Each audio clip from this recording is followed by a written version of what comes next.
हे माता वैष्णो, कभी अपने भक्तों को निराश मत करना। हे माँ, यह भक्त आपके ही सहारे हैं, आप नहीं तो यह जीवन बेकार है।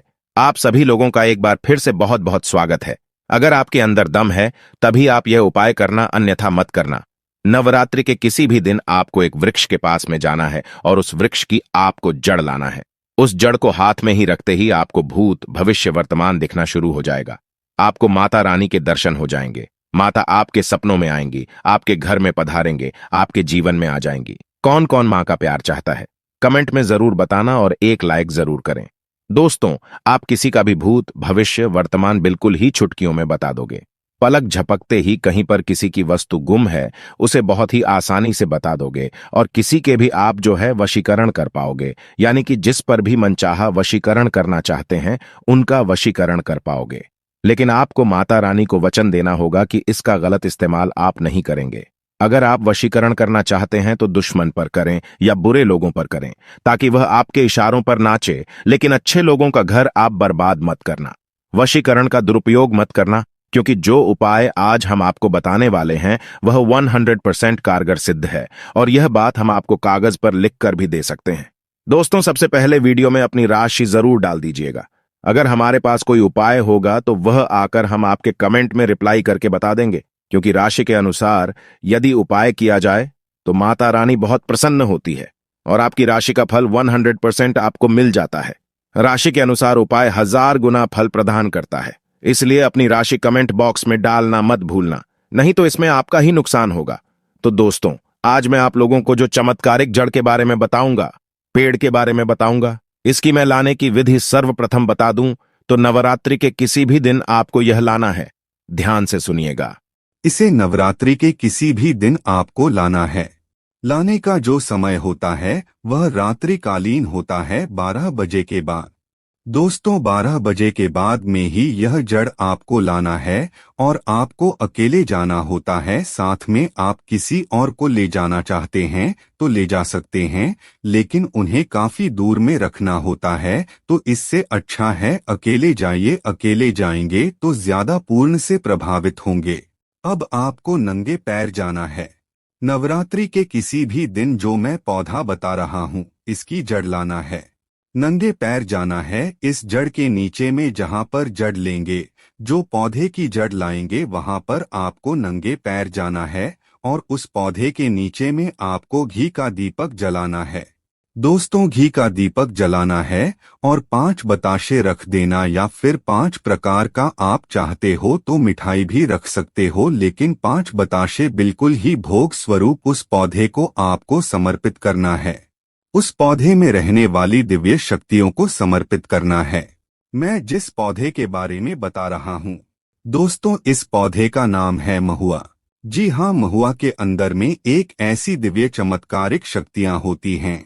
एक ऐसे दिव्य ब्रह्मदेव रहते हैं जो कि आपको भूत, भविष्य, वर्तमान दृश्य करने वाला शक्ति प्रदान करते हैं तथा इसके द्वारा माता वैष्णो के दर्शन होते हैं, मैं या रानी के दर्शन होते हैं। दोस्तों, इसकी मैं लाने की विधि भी बता देता हूँ। तो यह जो है रात्रिकालीन 12 बजे के बाद आपको लाना होता है, निर्वस्त्र होकर के लाना होता है। जब आप महुआ की जड़ खरीदते हैं तो जो महुआ की जो जड़ है वह सांप की तरह ऐंठने लगता है, तो एक काम अवश्य करना। महुआ की जड़ आप जब खने तब आप कोई भी गुरु मंत्र जानते हो, गुरु मंत्र का जाप कर सकते नहीं है तो भगवान शंकर को गुरु मान सकते हैं। डरने वाली बात नहीं है। महुआ की जड़ को जब हाथ में पकड़ेंगे तो छोड़ना मत। यह सांप के जैसे खूंखार भी करते हैं, फन मारते हैं, रात्रिकालीन में जागृत हो जाते हैं। नवरात्रि के समय में तो इनकी छोटी सी जड़ आपको लाना है। आपको महुआ की जो अच्छी तरीके से जड़ को पकड़ लेना है और आपको खनन करना है। आप खनन जो है हथियार से भी कर सकते हैं, कोई दिक्कत नहीं है, बस लेकिन उनकी जड़ में हथियार नहीं लगना चाहिए, इस बात का विशेष ध्यान रखना है। पत्थर से खनना आते हैं तो इसे अति उत्तम कहा गया है, तो इनकी जड़ को आपको ले आना है।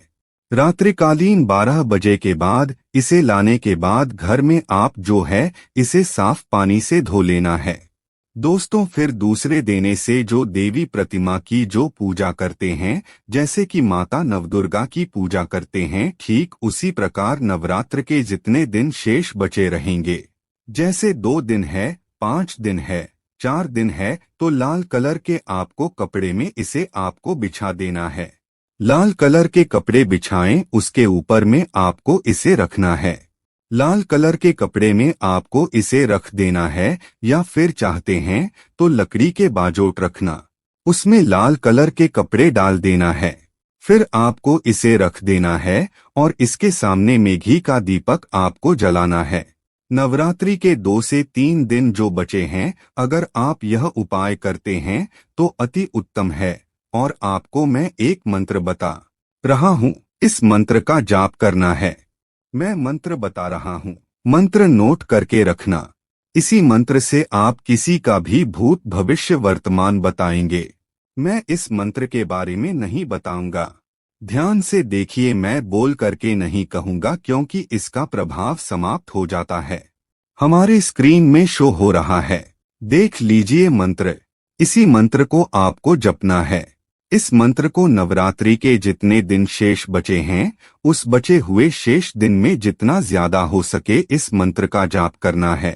दोस्तों इसके बाद जैसे ही नवरात्रि समाप्त होते हैं तो महुआ की जड़ को आपको लाल कलर के कपड़े में लपेट लेना है और आपको इसे पूजन स्थान पर रख देना है। लेकिन एक बात का विशेष ध्यान रखना, किसी की छाया नहीं पड़नी चाहिए, अन्यथा ये काम नहीं करेंगे। अगर आपके घर में कोई स्त्री आ जाए, उनकी छाया पड़ जाए या फिर किसी और दूसरे व्यक्ति की छाया पड़ जाए तो यह काम नहीं करता है। इसलिए इसे लाल कलर के कपड़े में बांध करके रखना और स्त्रियों की छाया से इसे दूर रखना।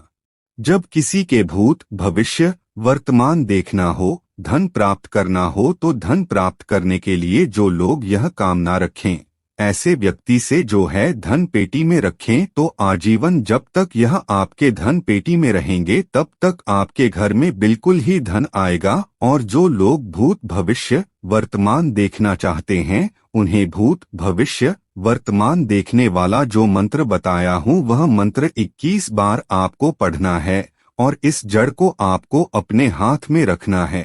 3 बार या 5 बार आपको अपने सिर पर टच करना है, 2 बार आंख पर टच करना है।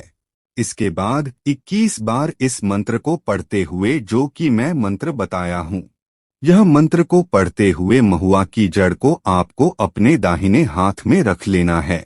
दोस्तों बिल्कुल ही आप किसी भी व्यक्ति के भूत भविष्य वर्तमान सब कुछ बताने में समर्थ धनवान हो जाएंगे।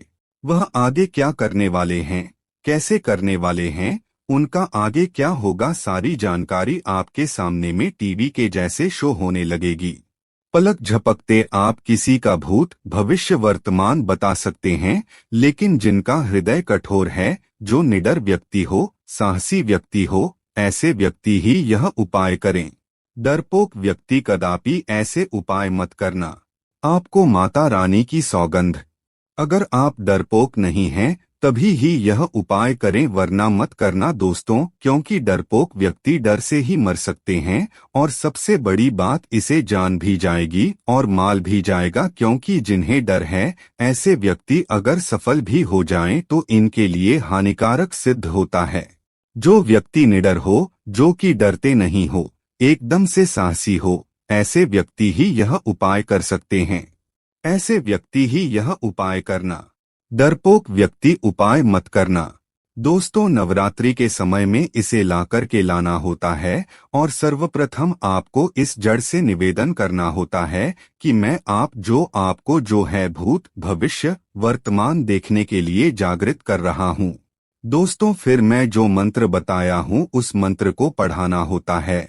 और आप जो है गौरी गणेश की स्थापना घर में किए हैं, माता रानी की मूर्ति स्थापना किए हैं, फोटो स्थापना किए हैं, उनके सामने में अगर माता रानी के दिव्य मंत्र का और उच्चारण करते हैं फिर, और यह तेजी से जागृत हो जाती है।